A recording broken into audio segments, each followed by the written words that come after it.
Hello and welcome to today's video, and in today's video I'm going to give you 7 tips that you would do well to apply on your fitness journey moving forward. And I specifically say fitness journey and not something more precise because regardless of whether you're trying to gain muscle, lose fat, maybe get your first chin up, it doesn't matter because these are tips that you would do well to apply regardless. And I'm going to go through them with you in no particular order, although before we do get stuck in, I do want to say if you're not subscribed to the channel already, then please do subscribe. And tip number 1 is do not overwhelm yourself, because chances are, if you're like most people, whenever you start your fitness journey, you try and take on 101 new things at once. And this is ironically why a lot of people struggle to stick with their fitness journey. So my suggestion for you moving forward, and something that I like to do with my Keros Online members as well, is start slowly and build from there. So maybe at the beginning, instead of trying to work out every single day, which is going to be quite unsustainable if you've gone from never working out or only working out once in the blue moon, maybe aim for 3 workouts every single week, a protein source with every meal, and at least 3 portions of fruits and or vegetables daily. And then build from there once you do gain that consistency and momentum. Remember, small changes can go a long way. And then point number 2 is consistency is key. Remember, you don't have to aim for perfection. In fact, perfection is super overrated. You just have to be consistent over the long term. And a good way to increase your consistency levels is by optimizing your environment. Because if you optimize your environment, then you're going to have a much easier time being consistent. So some specific examples I could give you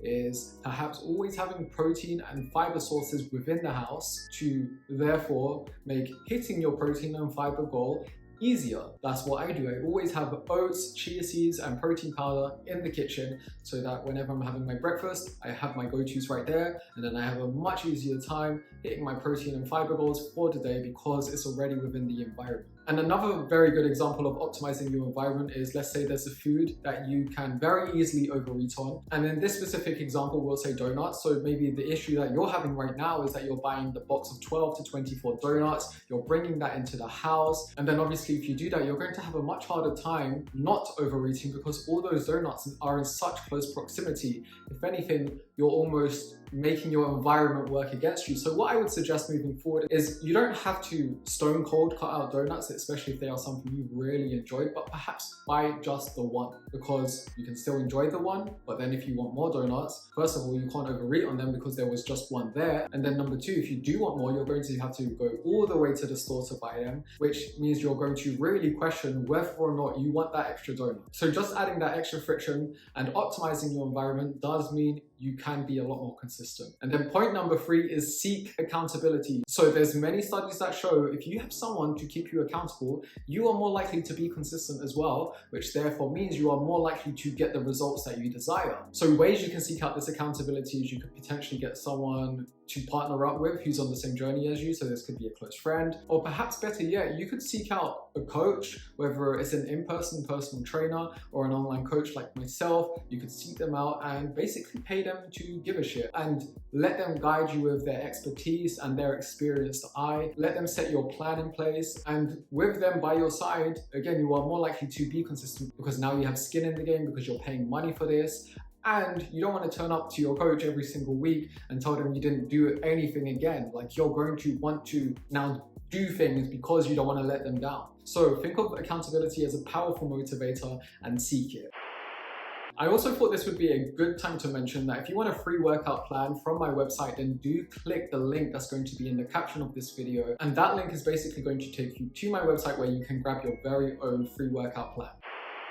And then the next point is comparison. So do not compare yourself to others. And I know it's easier said than done, but I would say comparing yourself to someone else is probably one of the most common mistakes I see.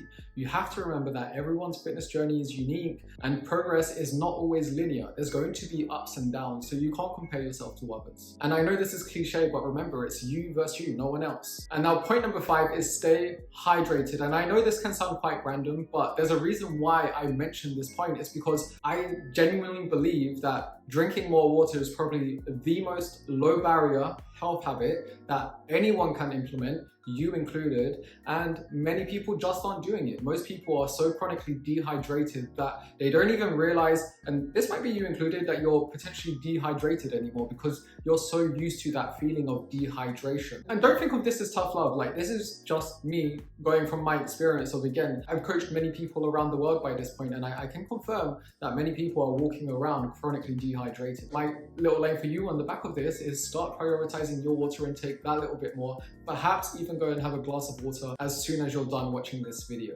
I'd also suggest carrying around a water bottle with you throughout the day, just because if you have a water bottle there, you are more likely to drink water more consistently throughout the day as well. And the 6th point is rest and recovery, because just like I said in tip number 1, when you start your fitness journey, sometimes it can be very tempting to want to work out every single day, for example, but you have to remember what you do outside the gym matters as well. Your body needs time to rest and repair after exercise. So make sure you're scheduling rest days, especially if you are very consistent with your workouts. And then the final point is be kind to yourself. And I don't mean to sound cliche in any way, but as someone who has been working out and coaching others for about 10 years now at the time of recording this, I can tell you now that one of the most important things that will determine your progression is your self-talk. So you have to be kind to yourself. Remember to celebrate small victories, treat yourself with compassion and understanding, but you also have to make sure that you're not too lenient on yourself either, because there can be a fine line with it as well. Otherwise, that is it from me in today's video. I do hope this helped. Remember, if you want a free workout plan, click the link that's in the caption of this video.